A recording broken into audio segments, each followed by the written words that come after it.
ನಮಸ್ಕಾರ ಎಲ್ರಿಗೂ. ಇವತ್ತು ನಮ್ಮ ಹಳ್ಳಿನಲ್ಲಿ ಗೊಡ್ಗಾರ ಅಂತ ಮಾಡ್ತೀವಿ. ಅದು ಮುದ್ದೆಗೆ, ಚಪಾತಿಗೆ, ಅನ್ನಕ್ಕೆ, ರೊಟ್ಟಿಗೆ, ಸ್ಪೆಷಲಿ ರಾಗಿ ರೊಟ್ಟಿಗೆ ತುಂಬಾ ಚೆನ್ನಾಗಿರುತ್ತೆ. ನೀವು ಒಂದ್ಸತಿ ಟ್ರೈ ಮಾಡಿ ನೋಡಿ, ಹೇಗೆ ಮಾಡೋದು ಅಂತ ನೋಡೋಣ. 1 ಚಮಚದಷ್ಟು ಎಣ್ಣೆ ಬಿಸಿಯಾಗಿದ ತಕ್ಷಣ ಇದಕ್ಕೆ ಒಣಮೆಣಸಿನ್ಕಾಯಿನ ಸೇರಿಸ್ಕೊಳ್ಳೋಣ. ಒಂದು 30 ಒಣಮೆಣಸಿನ್ಕಾಯಿನ ತೊಗೊಂಡಿದ್ದೀನಿ. ಚೆನ್ನಾಗಿ ಇದನ್ನು ಹುರ್ಕೊಳ್ಬೇಕು. ಬಣ್ಣ ಬದಲಾಗುತ್ತೆ ಮತ್ತು ಎಣ್ಣೆ ಹಾಕಿರೋದ್ರಿಂದ ಘಾಟೇನೂ ಬರೋದಿಲ್ಲ. ಹದವಾಗಿ ಹುರ್ಕೊಂಡು ಆನಂತರ ಇದನ್ನು ಒಂದು ಬಟ್ಲಿಗೆ ಸೇರಿಸ್ಕೊಳ್ಳೋಣ.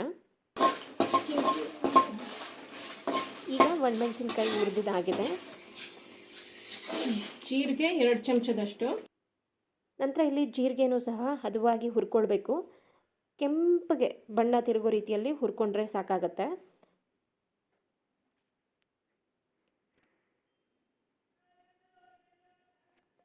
ಕಲ್ಲುಪ್ಪು ತೊಗೊಳ್ತಾ ಇದ್ದೀನಿ ನಾನು. ಕಲ್ಲುಪ್ಪನ್ನೇ ಬಳಸಿ. ಈ ಖಾರಕ್ಕೆ ಕಲ್ಲುಪ್ಪು ತುಂಬಾ ಚೆನ್ನಾಗಿರುತ್ತೆ. ಇದನ್ನು ನಾನು ಒಣಮೆಣಸಿನ್ಕಾಯಿ ಹುರಿದಿಟ್ಕೊಂಡಿದ್ನಲ್ಲ ಅದಕ್ಕೆ ಸೇರಿಸ್ಕೊಂಡಿದ್ದೀನಿ. ನಂತರ ಜೀರಿಗೆನೂ ಸಹ ಹುರಿದಿದ ಮೇಲೆ ಒಣಮೆಣಸಿನ್ಕಾಯಿ ಜೊತೆನೆಲ್ಲ ಸೇರಿಸ್ಕೊಳ್ಳೋಣ.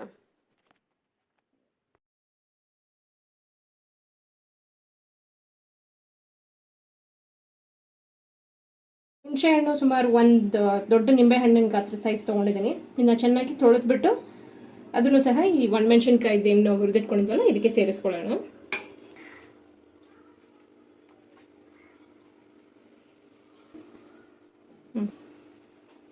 ಉಪ್ಪು, ಖಾರ, ಹುಳಿ ಮೂರನ್ನು ಇವಾಗ ಸೇರಿಸಿದ್ದಾಗಿದೆ. ಈಗ ರುಬ್ಬೋ ಕಲ್ಲಲ್ಲಿ ರುಬ್ಕೊಳ್ಳೋಣ.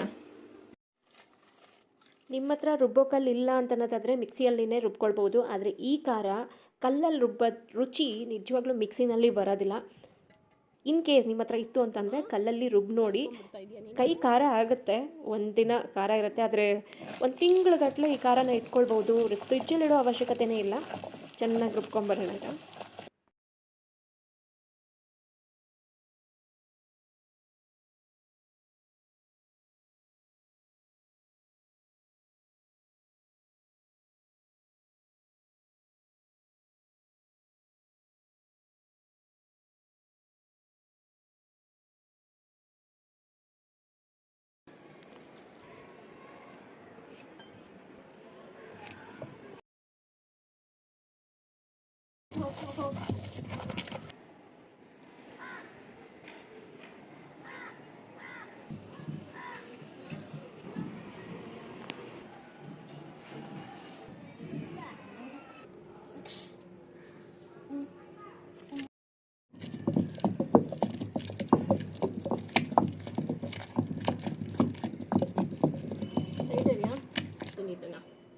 ಸ್ವಲ್ಪ ತರಿ ತರಿ ಇದ್ದೆ ಅನ್ನುವಾಗ ಕೊತ್ತಂಬರಿ ಸೊಪ್ಪು ಮತ್ತೆ 4 ಗೆಡ್ಡೆ ಅಷ್ಟು ಬೆಳ್ಳುಳ್ಳಿ ಬಿಡಿಸಿರೋದು.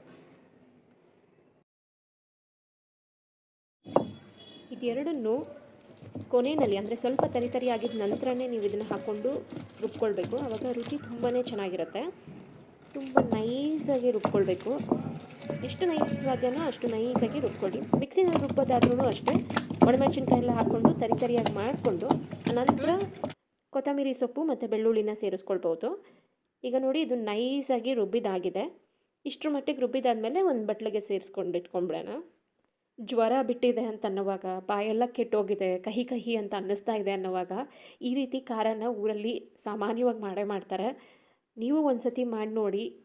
ಕೋಲ್ಡ್ ಆಗಿದೆ ಅಂತ ಅನ್ನೋವಾಗ ಅಥವಾ ಗಂಟ್ಲು ಕೆರೆತಾ ಇದೆ ಅಂತ ಅನ್ನೋವಾಗ ಈ ಥರ ಖಾರದಲ್ಲಿ ಮುದ್ದೆ ಅಥವಾ ರಾಗಿ ರೊಟ್ಟಿ ಜೊತೆ ತಿನ್ನೋದಕ್ಕಂತೂ ತುಂಬಾ ಚೆನ್ನಾಗಿರುತ್ತೆ.